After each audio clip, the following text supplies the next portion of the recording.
setelah saya di depan kasir pun, atau sekarang ada di mesin ya kalau McD, itu saya pasti disuruh upsize atau cross size atau upsell atau cross sell, sorry. Ya, jadi nggak sekalian sama kentangnya Kak, gitu ya, atau sama konnya gitu kan. Nah, di situ harapannya adalah saya membeli basket size saya nggak cuma burger doang, tapi udah paket sama misalnya minum sama kentang, syukur-syukur tambah es krim dan sebagainya gitu ya. Oke, kita 2 hari ini banyak membahas tentang iklan ya, dari tadi pagi sampai hampir sore ini. Terus kemudian besok ada affiliate sama live gitu ya. Memang tiga fitur itu yang lagi di-boost oleh Shopee saat ini, ya kan? Banyak promo di antara, apalagi affiliate sama live banyak promo, udah banyak Shopee banyak share voucher di sana gitu kan, supaya menarik orang. Terus kalau dilihat dari menu juga kelihatan banget live sama affiliate itu 2 fitur yang paling mau di-boost Shopee gitu ya. Tapi teman-teman juga jangan lupa banyak fitur lain yang bisa mendukung penjualan teman-teman di Shopee gitu ya. Kemudian, nah kami udah udah cukup banyak mengelola toko di Shopee gitu ya. Dan saya coba rangkumin fitur-fitur apa aja di luar yang 3 tadi yang kira-kira bisa berguna buat teman-teman. Cuman nanti paling teman-teman lihat aja, karena nggak semua fitur cocok sama toko teman-teman. Ya, nanti saya lihat, ada fitur ini, cara penggunanya gini, nanti teman-teman lihat, oh kira-kira cocok nggak ya sama toko saya? Kalau cocok, ya coba-coba teman-teman coba implementasi. Tapi kalau enggak, ya atau udah pernah coba tapi nggak jalan, ya oke, di skip aja, kita coba implementasi fitur-fitur lain yang kira-kira cocok gitu. Kenapa? Karena beda toko, beda produk, beda karakteristik produk, beda hasil yang dihasilkan. Ya, misalnya gini, kalau chat itu penting ya, setuju ya? Respon chat itu penting ya, setuju ya? Semua setuju nggak? Kok kayak ragu-ragu ya? Setuju ya? Oke. Cuman ketika kita implementasi chat, respon kita bagus banget ya. Ada toko yang naiknya cuma 5-10%, tapi ada toko yang naik hampir 2 kali lipat. Kenapa? Karena karakteristik produknya beda, gitu. Misalnya gini, kita punya klien, 2 klien yang bisa dengan responsif chat tadi bisa ningkatin sampai 2 kali lipat itu klien-klien yang produknya harga produknya lumayan tinggi, sama kalau orang beli harus ada konfirmasi. Yang pertama misalnya optik, jual kacamata yang lumayan ya, yang 1 ke atas, 2 ke atas kayak gitu. Biasa kacamata kan frame udah berikut lensa ya. Nah, si pembeli cenderung untuk nanya, kalau frame ini kalau lensa ini termasuk nggak atau gimana gitu kan. Nah, kalau kita chat responsifnya bagus, tentunya itu sangat mempengaruhi keputusan pembelian. Ya nggak?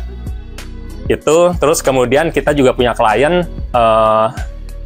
bikin furniture dari aluminium, jadi rak dapur atas, rak dapur bawah, itu juga pertama harganya tinggi, kedua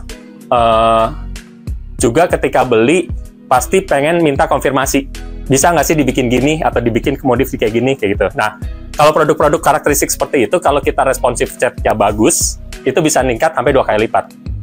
Beda sama halnya kalau kita jual produk-produk receh, tanda kutip gitu ya. Resikonya lebih kecil kalau salah. Kalau tadi kan kita beli frame kacamata, kalau ada salah beli, sayang gitu ya, udah 1 juta 2 juta keluar aja nggak bisa dipakai gitu ya. Tapi kalau produk-produk receh, ya udahlah, resikonya lebih rendah. Saya misalnya 25.000 kayak gitu. Kalau paling salah warna nggak bisa dipakai, ya udah kayak gitu. Mungkin orang resiko lebih itu.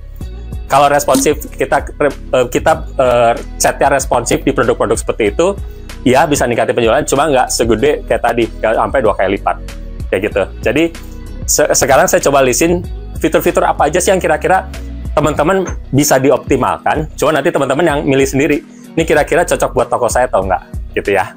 Setuju ya? Siap. Oke. Kemudian perkenalkan, saya Revi, saya ya udah cukup lama antusias di bidang marketplace. Saya termasuk Lazada Lastar Trainer gitu ya. Jadi teman-teman kalau main-main ke Self Center Lazada, terus ada bagian Lastar, teman-teman lihat di sana, saya ada fotonya di sana gitu ya. Cuman fotonya tanpa jerawat ya. Fotonya lebih cakep lah ya. Nah, teman-teman bisa lihat di sana. Saya juga udah Shopee juga, saya udah dari mungkin sekitar 2019 saya aktif sebagai Shopee Trainer.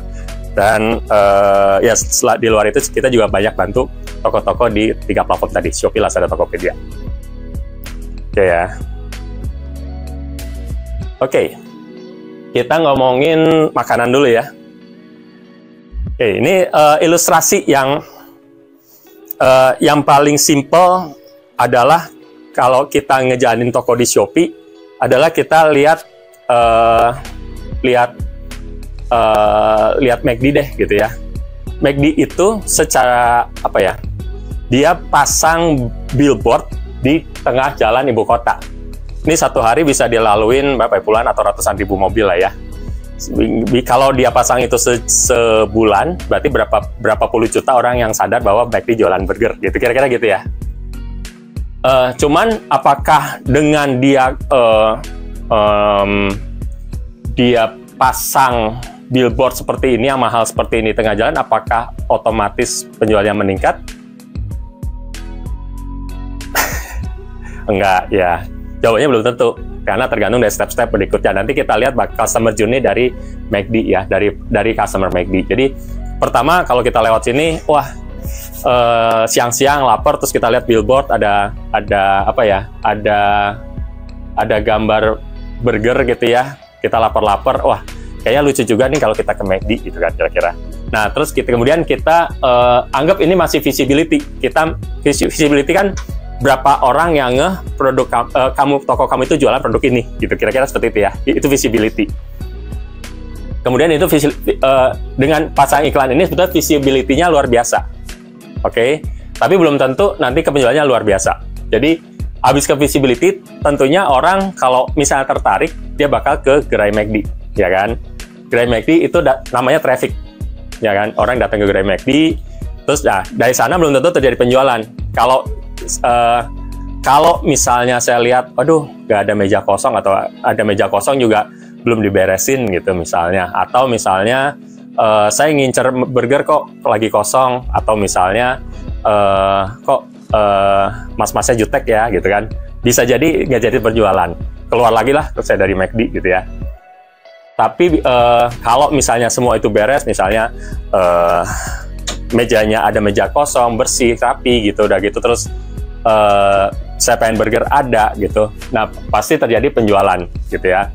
Nah setelah saya di depan kasir pun, atau sekarang ada di mesin ya kalau McD, itu saya pasti disuruh upsize atau cross size atau upsell atau cross sell, sorry ya. Jadi nggak sekalian sama kentangnya kak gitu ya, atau sama konnya gitu kan.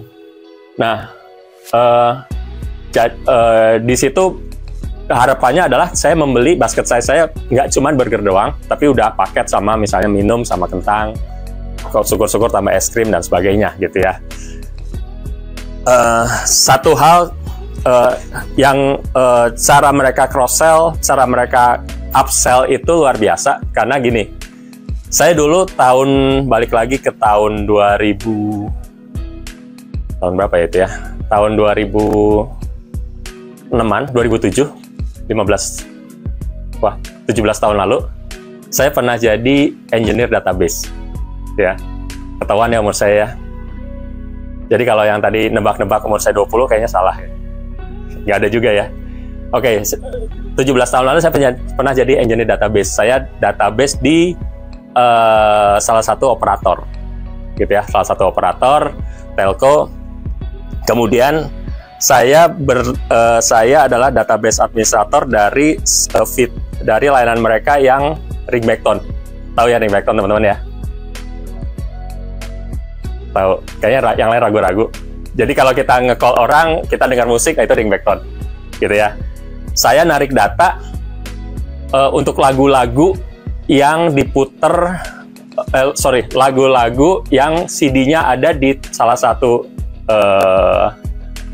gerai fast food ayam, jualan ayam, kan ada yang jualan CD juga gitu kan. Nah, saya coba tarik data untuk lagu-lagu yang tertera di CD itu, gitu. Jadi kalau ringback tone itu gini, kalau misalnya teman-teman penyanyi nih, ya teman-teman penyanyi, sorry ya, jadi kita nggak ngobrolin langsung ke Shopee. Teman-teman penyanyi gitu, teman-teman punya lagu gitu ya. Terus teman-teman teman-teman mau jualan ringback tone-nya nih. Teman-teman punya beberapa channel kan. Ada yang di cover CD teman-teman ditulis ringback tone lagu A, ringback tone-nya sekian, lagu B, ringback tone sekian. Terus kalau teman-teman promo di misalnya teman-teman promo di majalah gitu, itu kode ringback tone-nya beda. Kenapa? Supaya bisa di-track. Untuk lagu yang sama, kode ringback tone-nya bisa beda. Itu supaya bisa di-track. Oh, penjualan dari ringback tone saya dari CD berapa, dari majalah berapa, kayak gitu ya. Nah, saya coba nge-query yang dari CD-nya, gitu ya.